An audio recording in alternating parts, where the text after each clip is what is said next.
Food! Hunger never sleep. Smell soft flesh. Obey void. Leave no scraps. Hey guys, welcome back. I'm going to show you how to play AP Kog'Maw today. He's actually one of the absolute best late game scaling mages that we have in the game right now. It is a champion I have played a lot myself, especially in higher elos. I have a second channel where I have uploaded several videos on the AP Kog'Maw, so if you want to watch some high elo gameplay, then I have a link in the description for that. But anyways, you want to start off either with your W or your E level 1. Your W is going to empower your auto attacks and also give you bonus attack range, and these auto attacks deal bonus damage based on the target's maximum health. So even though we are going AP right now, we still deal a lot of damage with the auto attacks. You can use this to poke with level 1, and to last hit with. You can also start with your E if you want to get a guaranteed last hit on the 3 caster minions. So the E is your main wave clear, so it's like an AoE damaging ability that also slows people. And this actually works as a zoning tool as well, because people will not be stepping on top of that E, because it actually slows them for a lot. But this works as your wave clear. Now Kog'Maw in the early game is really weak, like insanely weak. So and he also does not have any mobility, so you want to be really careful of not pushing out the lane all the time, because if you get ganked without having any of your summons up, you are dead. That is the reason I'm running Flash and Ghost on Kog'Maw, because he has no mobility. And then your Q is like a single target damaging decent ranged skill shot, and it also passively grants you attack speed that is permanent. And if you hit somebody with that Q, it's going to shred the armor and magic resistance. So if you want to go for the maximum damage, then you want to hit them with the Q first, and then you follow up with your E and your Ws. And we are running first strike, of course, because that keystone is broken, and it gives you free boots. Means that you save 300 gold, which is really nice. Then you also get to take the biscuits. You can also go for Futures Market, but I dislike that rune. Biscuits also has synergy with the Tear and the Archangels, because you get more permanent mana. And then you also get the Cosmic Insight. So there's the invade going on, so we have to move up and help him out. Kog'Maw, very weak early on, keep that in mind. You don't want to force any fights unless you can win that guaranteed. You're gonna lose most 2 vs 2s unless you have a really strong jungler, so don't look for that.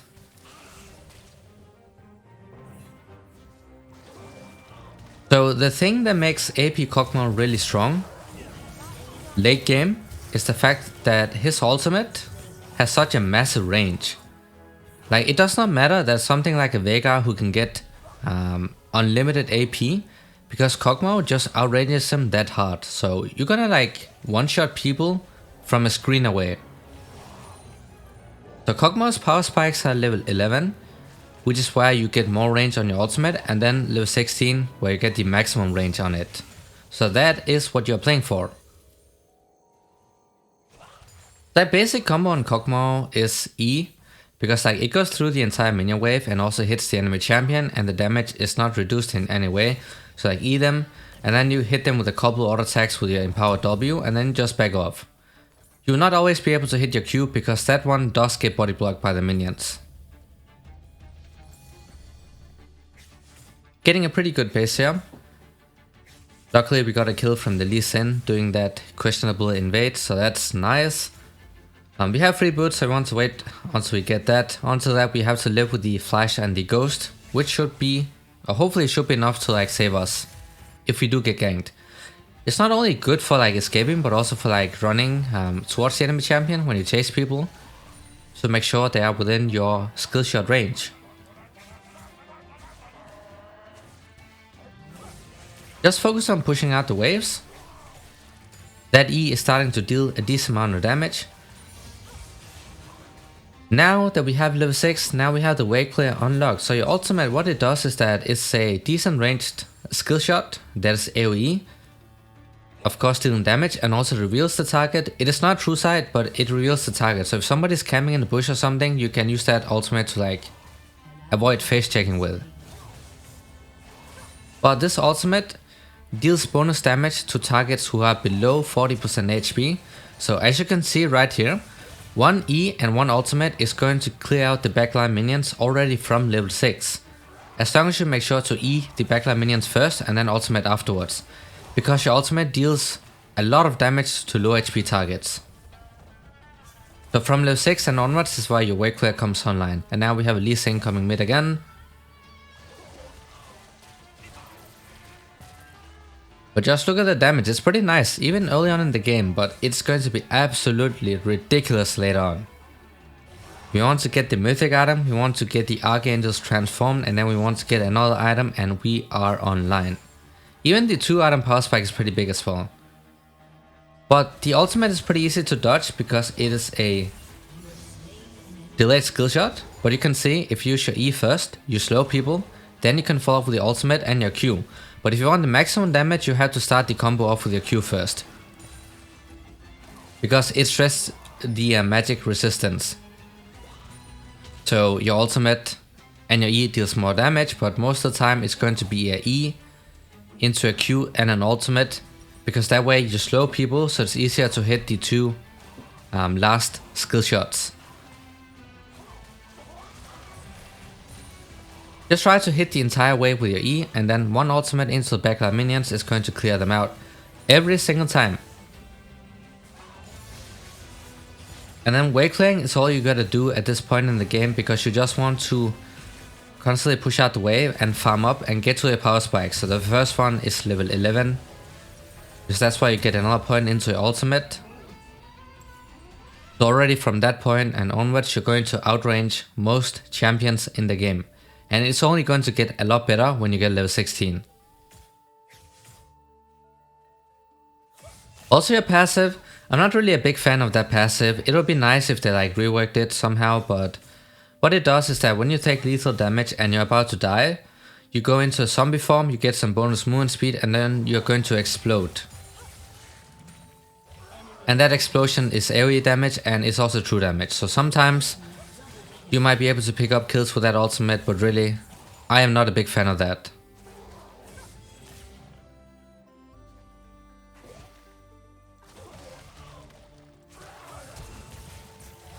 You see, the thing about AP Kog'Maw is that people know what Kog'Maw does because he's played as AD carry most of the time. But they don't expect the damage of the AP version because no one plays it. Actually, no one plays it. I'm the only guy who plays it in high elo on EO West. I have not seen anyone else play it. Sometimes there are people randomly testing it out, but most of the time there's almost no one playing it. So people don't know the damage output this champion has as AP. That's why you're gonna like take out a lot of flashes, even though they should not have done that. If they knew the damage output of this champion, but they don't. Because no one plays it, so they have no way to like understand.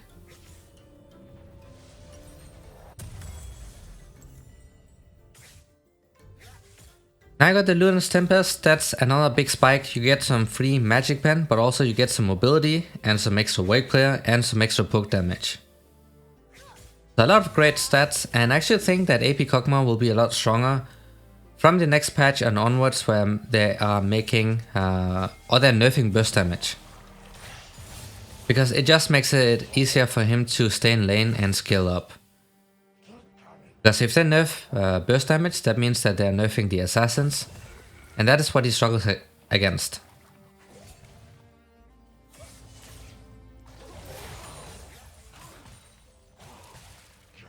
Even one Q later on in the game is going to like take at least half HP of the enemy champion, because AP Kog'Maw has insane scaling.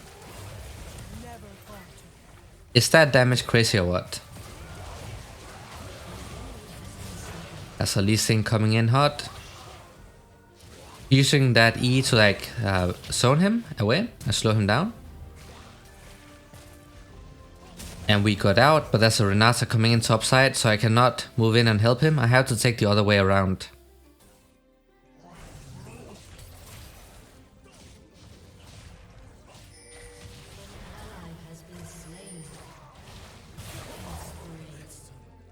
That was a pretty free aimed skill shot, because I knew that the only way he would be trying to escape was by Wing on top of the support, so I just aim my ultimate like that, and as I said, when the target is below 40% HP, it doesn't matter if it's a minion or a champion or a monster, your ultimate is going to deal double damage. So that ended up in being a pretty free kill, and now we have double flat magic pen items. So if any squishy is trying to face tank your damage, they're going to get absolutely blasted.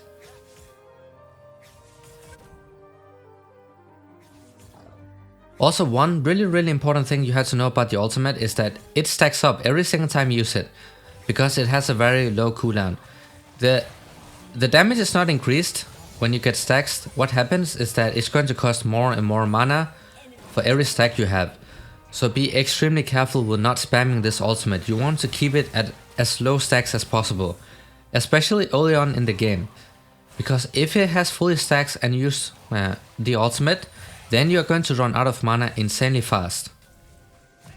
So you can spam the ultimate, but play around the ultimate stacks. Make sure that you don't get too many stacks on it, because for every stack it's going to cost more and more mana.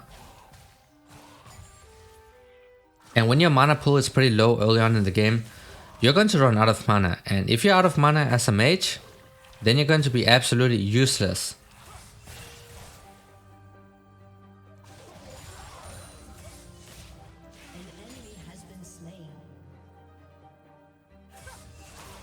So when you poke people, keep an eye on the ultimate stacks.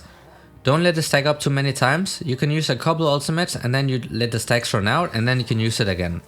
That's how you play this champion probably, and that's how you make sure that you don't run out of mana for no reason. Because the ultimate damage is not increased by the stacks. The only thing it does is that it makes it cost more mana.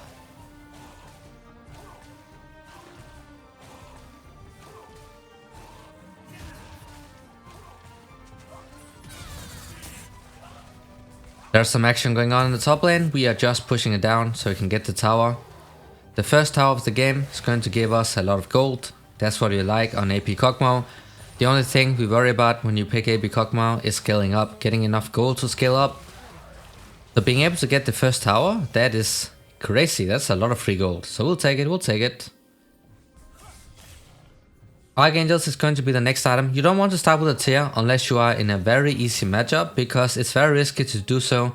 You are immobile, that means that you are a pretty easy target for the enemy junglers or the enemy support to come roam mid and get a kill on. So if you start with tier, you don't have any HP, that makes you even more squishy.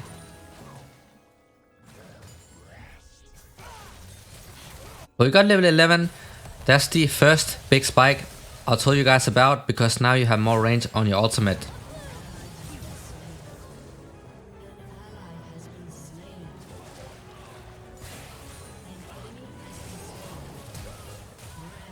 Just cleaning up right here because they went for a dive in the bottom side, so pick that up.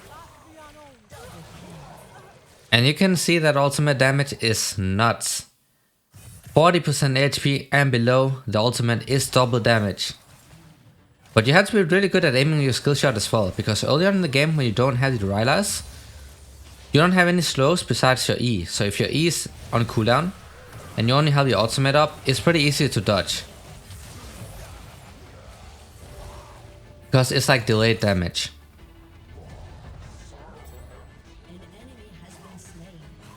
But they cleaned out the Lee Sin, so we're just pushing it down bot lane for the tower.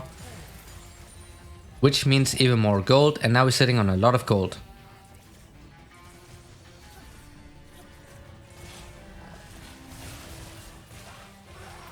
Oh, this guy that really wants to fight. That was pretty close, but you see, double magic pen items against a squishy target. The Kaiser was also really fed. But that doesn't change the fact that it is a squishy AD carry. So if she face tanks all of her damage, she's going to get one shot. Need a couple more stacks to get that Archangels transformed, but now we are going towards the Rylas. That's going to provide us with a lot more slow. So if you hit one ultimate, a long range ultimate, they're going to be slowed, and then it's a lot easier to follow up with the rest of your ultimates. Now tier does not stack up by doing this in base. I'm just doing this for fun while waiting, because we needed enough gold for that HP item so we can build towards the Rylai's.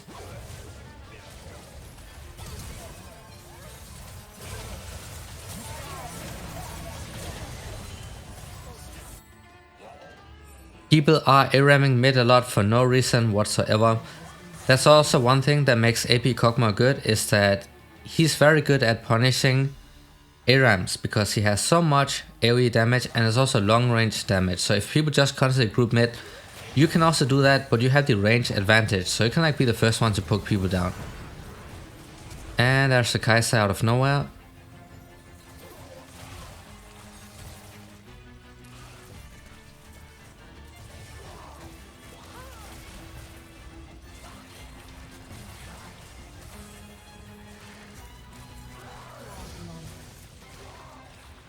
And the Kai'Sa's toast. And the Renata will be as well. This guy has some pretty weird movement. Like, I had no idea what this guy was trying to do. Well, we got both, you can see.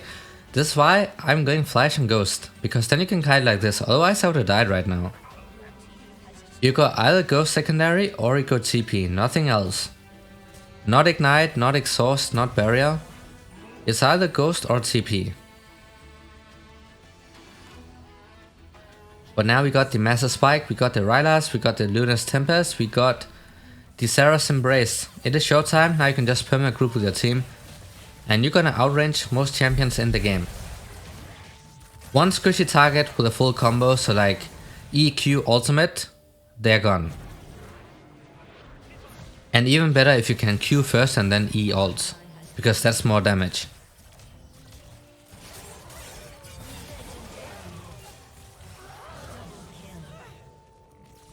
That is a goodbye to the Gwen and the Kai'Sa.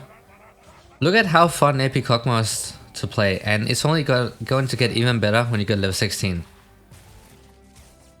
It is only going to get a lot better from here. That's the easy one shot on the Renata as well. That's all you gotta do, you just stay in the backline and just perma poke people because of the range of your ultimate.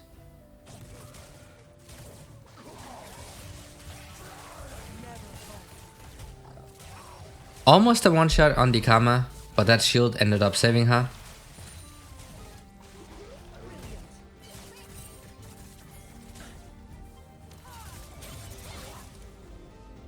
Seems like there are more people who have issues with the ping system, like when they want to ping on the way, they accidentally end up pinging missing. It actually happens to me a lot as well, and I don't know why.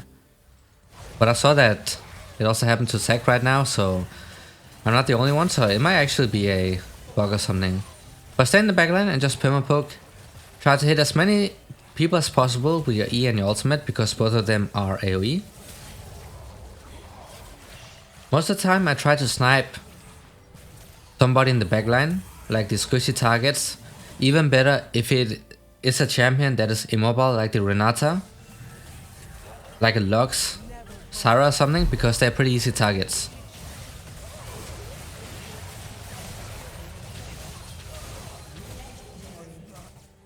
Lots of fighting going on, but W damage should not be disrespected. It is damage based on maximum health, and it also scales off of AP. And because we're only building AP, that's a lot of damage. And then we have first strike, meaning that we just get perma gold. If we land a full combo onto someone, that's a lot of gold. Renata toast once again. I can assure you guys, this is not fun to play against. It's very fun to play, but not very fun to play against. Especially not if it is against someone who has been playing this champion a lot. But he's pretty difficult to play. First of all, a lot of skill shots. He's immobile, so your positioning has to be really good. So it is a champion that takes a lot of practice if you play him as AP. On the AD and on-net version, you just focus your auto attacks, of course, so not really many skill shots you have to worry about, but on the AP, if you don't hit your skill shots, your damage is gone.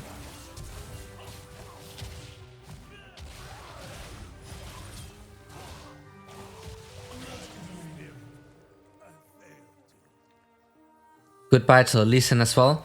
I placed that ultimate right on top of me because when he ulted and queued in, I knew that of course he was going to appear right on top of me, so I used that to get some bonus damage off, and then we just finished him off with auto attacks. Because maximum health damage on W, so it is always going to be relevant.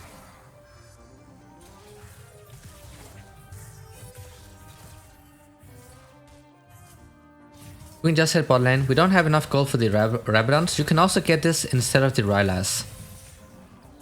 But I like to get both items. They don't have that much MR right now, so I can get away with getting the death cap, but the next item is going to be the Void Staff.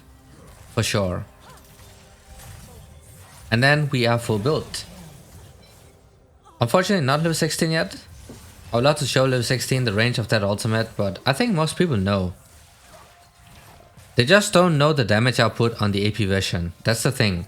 And then also slow because you have Rylas, so really hard to escape because people don't have vision of you while you're just constantly DPSing them down.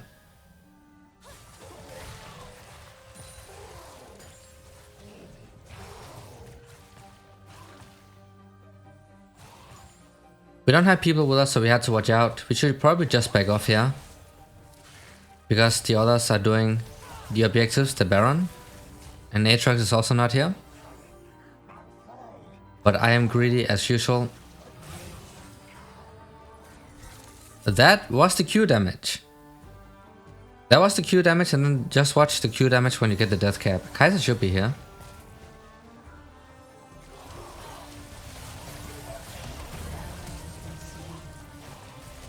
Okay.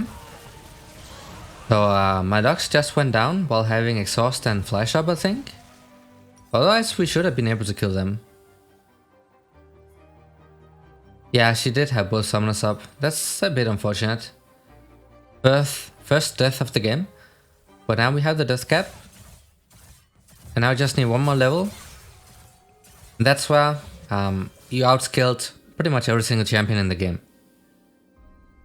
I mean, sure, Vladimir has absolutely insane late game scaling, but he's short ranged. He will never be able to get within range if you play it properly. Against something like Vladimir at this point in the game, you're just going to kill him a screen away. Same thing for a Veigar, who can get unlimited AP, so technically he scales the best. Does not matter still, because you have the range advantage. And they will never be able to gap close unless you somehow troll it. That's why AP Kog'Maw is considered to be the best scaling mage. And then we have the best scaling anti-mage, who is the Kassadin of course. But you don't want to mess with the Kog'Maw after level 16. Every squishy champion is going to get one shot. Best thing is that there's no counterplay. It's going to happen outside of screen range, so they have no way to like damage you back. The only thing they can do is run away, and you're just gonna perma-poke them and take them out of the fight. That's a double takedown, thanks to the ultimate alone. So this is the potential of the AP Kog'Maw. As I said, he's pretty difficult to play. Because he's immobile, so that's something you had to learn, and also because he's skill shot heavy. His high damaging abilities are all skill shots, so if you're not able to land skill shots, you're gonna struggle a lot. So practice him a lot. I can guarantee you he's really fun to play. But this was how to play AP Kog'Maw. I hope this was helpful. Thanks for watching and see y'all next time.